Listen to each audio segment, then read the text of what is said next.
Aasta tagasi sai Viljandi linnast piiskopilinn, kui siinsamas Jaani kirikus seati Lõuna-Eesti piiskopkonna piiskopi ametisse piiskop Marko Tiitus ning ühtlasi sai siis ka Viljandi Jaani kirikust katedraalkirik. Selle sündmuse tähistamiseks soovis piiskop Marko Tiitus korraldada Viljandis piiskopipäeva ning selle 2 päeva sisse on mahutatud palju põnevat. Samuti on need sündmused liikunud ka kirikumüüride vahelt välja. Eesti kirik on samuti kohal ja annab toimuvast ülevaate.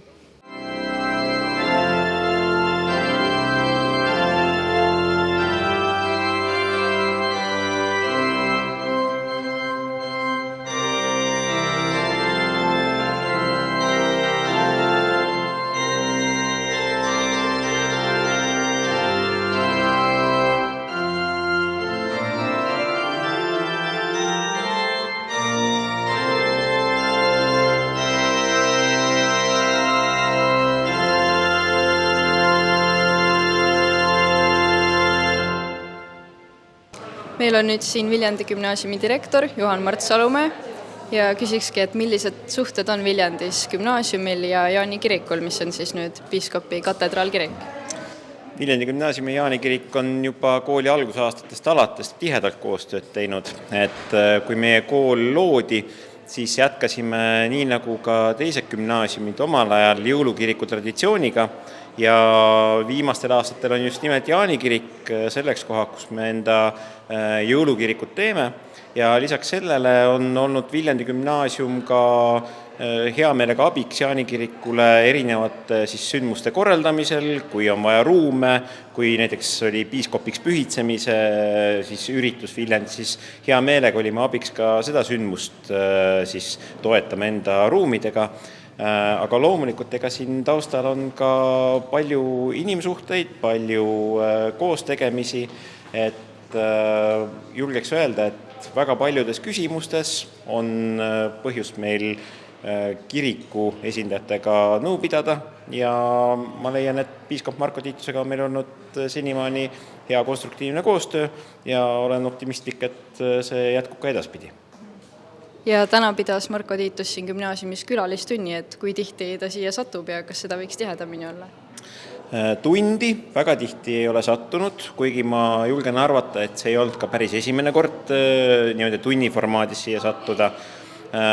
Loomulikult, kui on teema, mida piiskopil on asjakohane ka õpetada, edasi rääkida, siis igal juhul kool lähtub põhimõttest, et teadmisi peavad edasi andma need, kes seda teadmist kõige paremini edasi anda saavad. Ja teatud puhkudel on selleks matemaatikaõpetaja, keemiaõpetaja või mõni muu aineõpetaja, aga paljudel puhkudel on ikkagi kasuks see, kui oma eluvaldkonna esindaja seda teeb. Ja ma usun, et neid teemasid, millel piiskopil oma vaade on edasi anda, on rohkem kui üks. Tahaks saada sellest päeveks, näita mets kui tuliriid, lekkidega ise läheks, sädemena kaasa siin. Tahaks saada sellest päeveks, näita mets kui tuliriid, lekkidega ise läheks, sädemena kaasa siin.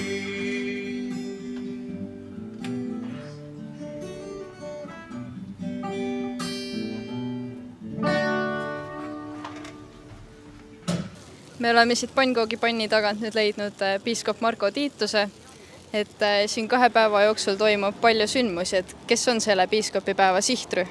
Sihtrühm on eeskätt Viljandi linnarahvas. Me oleme tahtnud tulla kirikumüüride vahelt välja ja teadvustada seda, et mis on kirik, mida kirik kuulutab, mida piiskop teeb linnarahvale. Kui hästi on tunda, et Viljandi Jaani kirik on katedraalkirikuna Viljandi linna süda?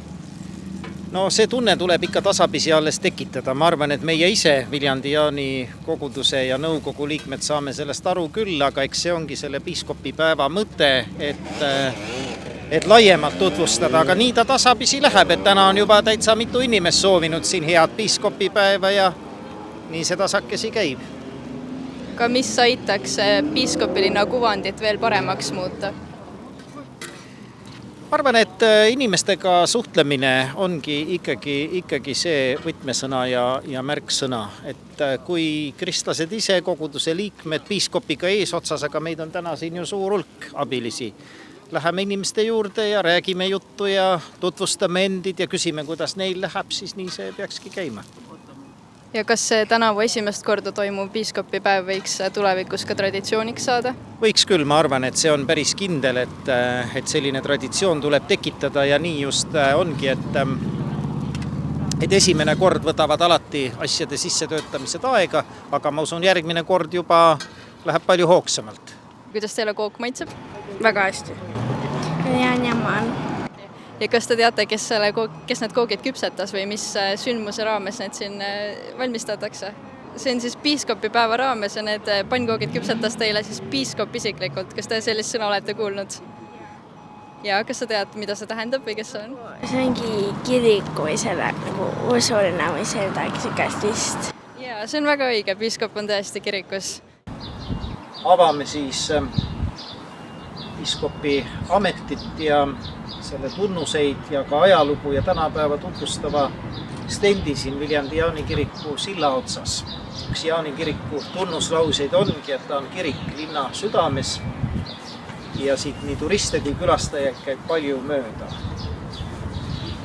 Kui ma mõtlen selle peale, et mida Viljandile võiks tähendada see, et ta on piiskopi linn, siis ma arvan, et eeskätt see piiskopi linna staatuse väga selgelt viitab meie juurtele, meie ajaloole, meie vaimsele pärandile, kust me oleme tulnud. Meil on siin nüüd Viljandi linnapea ja küsikski, et mida tähendab Viljandi linnale piiskopi linnaks olemine ja kui tähtis see ühele linnale üldse on?